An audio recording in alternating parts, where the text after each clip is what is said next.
Right, I'm going to strip the gearbox down, and first thing I'm going to do obviously is remove this belt pulley.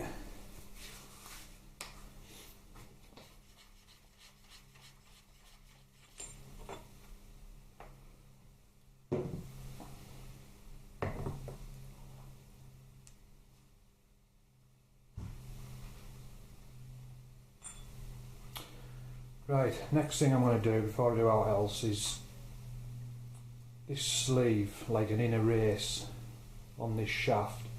I'm going to remove this. The bearing that I'll be replacing this is on the inner primary is a one-piece bearing which is a slip fit onto here. It's like an upgrade. So I'll take this off. I'll stop you for now and set the tool up and then come back.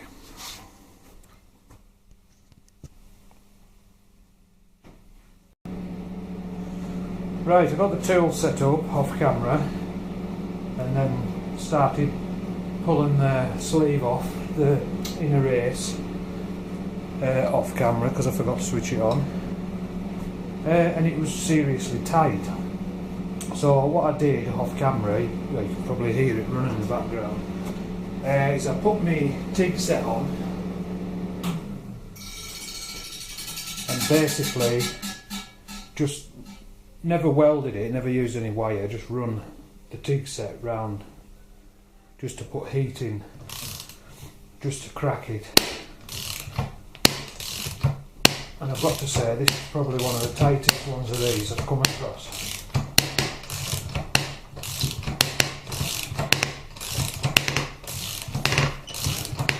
Whereas I'm not reusing it, I'm not bothered about the fact that it's knackered. I think what's happened is there's just been a lot of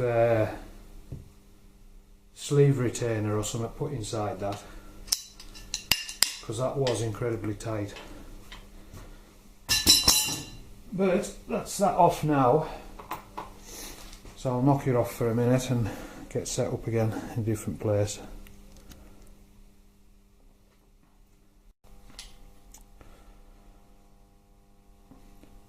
Right, just a quickie, if you can see that. You can see where I've run round the race with the TIG. Basically what it does, it expands it. If there's any retaining compound, that's still red hot, that. If there's any retaining compound in there, it'll melt it. And there's no, if you're quick enough, there's no heat transfer through into the shaft. That shaft's still cold. Well, it's not freezing cold, but it's not hot. So if you're quick enough, you won't do any damage to the shaft. But when it comes apart, I'll be checking it all, cleaning it all, and I'll put it in a truing stand and run the dial indicator on it to make sure it's all alright. Right, on to the next bit.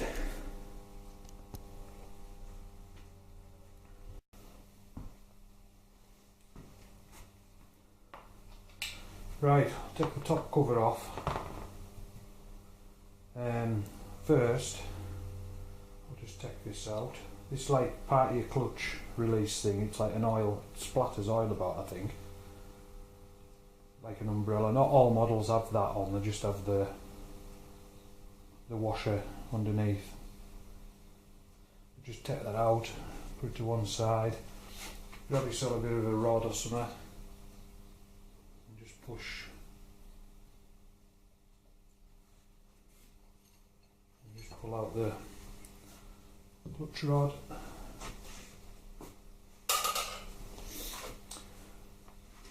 Right, these two are already loose. There's 5 bolts on the top cover on, that's your neutral switch. These two are already loose. Earlier on when I was taking the engine out, there was a chrome cover that comes over here. It covers all your oil pipes, So, and it bolts on here, so they're already loose.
Again, lost battery on camera.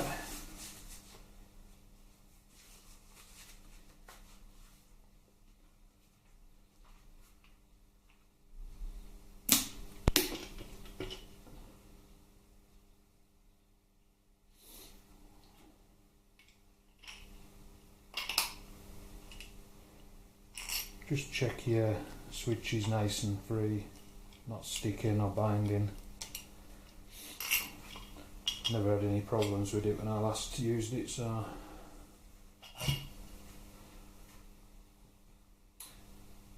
right, next we take off is the shifter drum. What I'll do, I'll set you up in a different position so you can see better.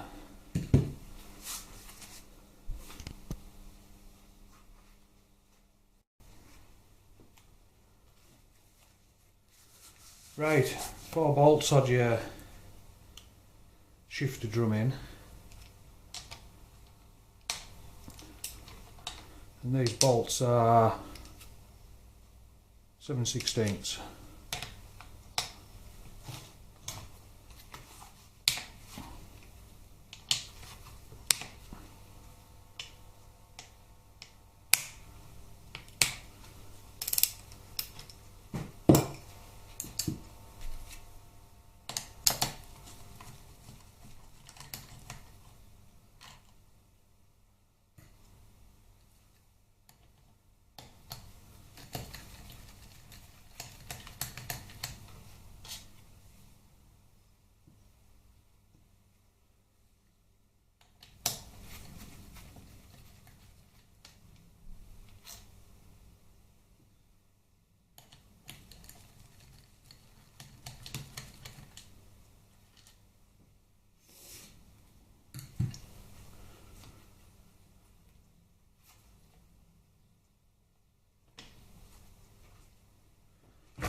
Your supports on your lifter drum are held in place with some dowels. Once you've got them loose, just lift the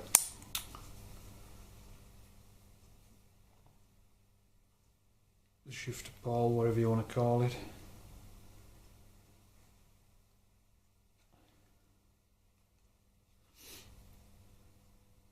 And then you can also carefully lift out your shifter forks after you've knocked your pin out dumbass.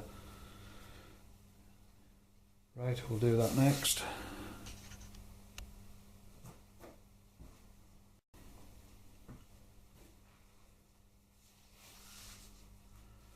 Right, next we'll take the shifter forks out, but first on this, I think that you can see that. On the side here, there's a like a bolt that goes in and locks your pin that runs through the middle of your shifter forks. So I'll undo that.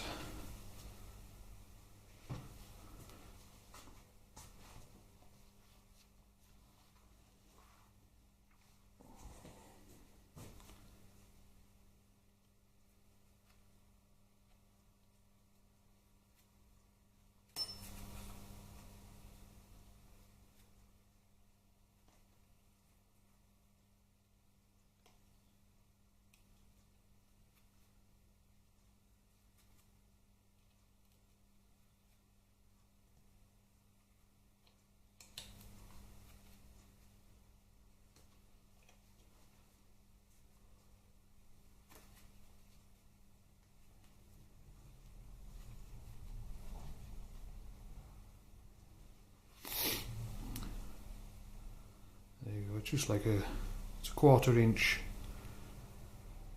Allen, and it's just like a grub screw.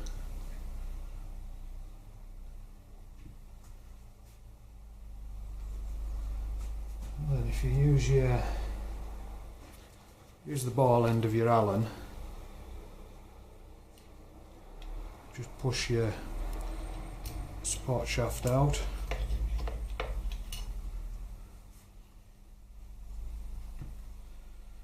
Which then enables you to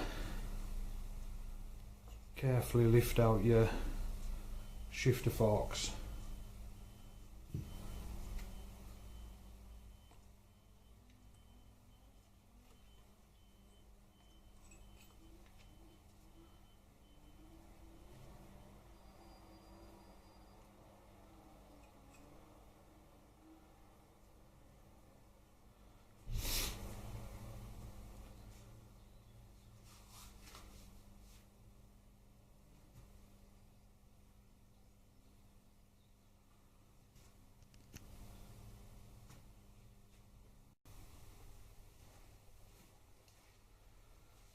Right, now that you've got your shifter forks out, you can actually see into your gears, and what you've got here is